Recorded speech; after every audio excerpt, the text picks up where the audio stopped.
Hi everyone, hope you all are doing well and happy and hale and hearty as usual. So, today I want to talk about this is especially for women, especially for girls. Pardon me for my male viewers if you are seeing this, but women, please get it. Being nice does not mean being feminine. Nowadays so much of discourse and discussions is going about on how men should be more masculine, women should be more feminine. But what actually is being feminine? Have you ever wondered? Does it mean being nice? Does it mean being appeasing? Does it mean not having a strong sense of self? No. Being feminine does not mean any of the above three. So what actually is being feminine? So, of course, if you will dig more into this concept and discourse, and if you read various texts surrounding it, or you will come across different opinions, then there is something distorted femininity and healthy femininity and stuff like that.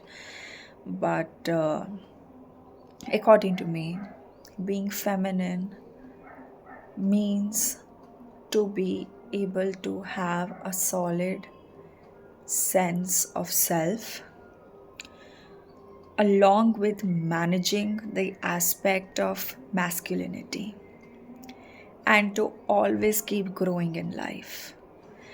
See, it's only with females, the nature itself, I'm talking about Prakriti, has given this boon and the power, or you say, this aspect to always create to feminines, to females. We give birth, especially like in a sexual reproductive species, it's always the female aspect. So we grow, we are always growing and moving ahead, we are always creating.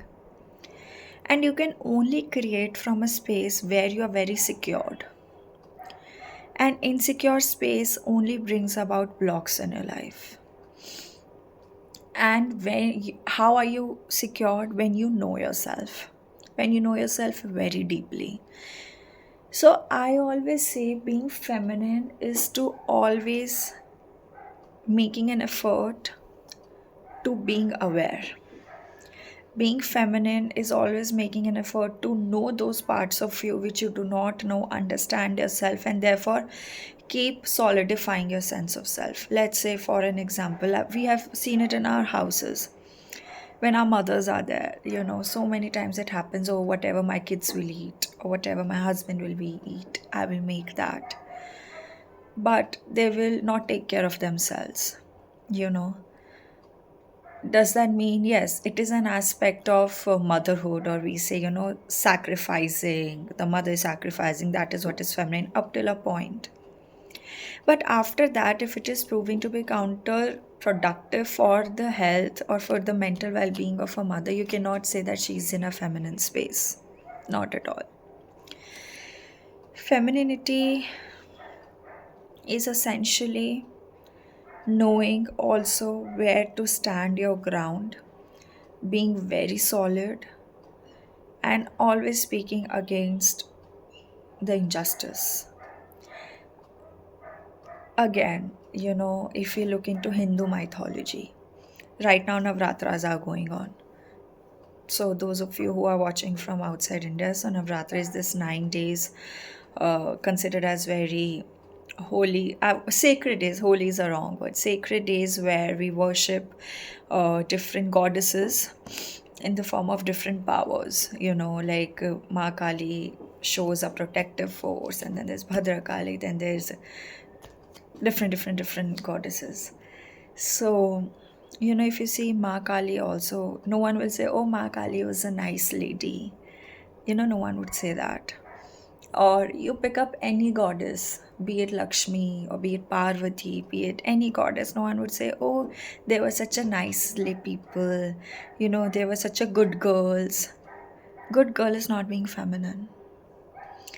Good girl syndrome comes out of appeasing people and seeking validation and approval which you've not gotten in your perhaps childhood, in your society, in this very deep rooted patriarchal society.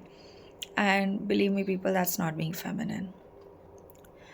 So whoever is listening to this video, I would always say, if you want to be in your true aspect of feminine energy, please start reforming yourself. Start doing your human revolution.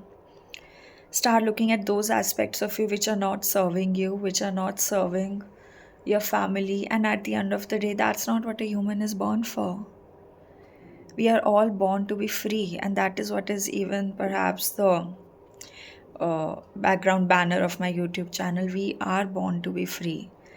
You know, in different religions, also, if we say someone talks about moksha, Buddhism talks about nirvana, we talk about enlightenment, we talk about everything. So, when our goal is to be free, how can you be nice and abiding by the distorted views of society and living in a shell like that? You cannot do that.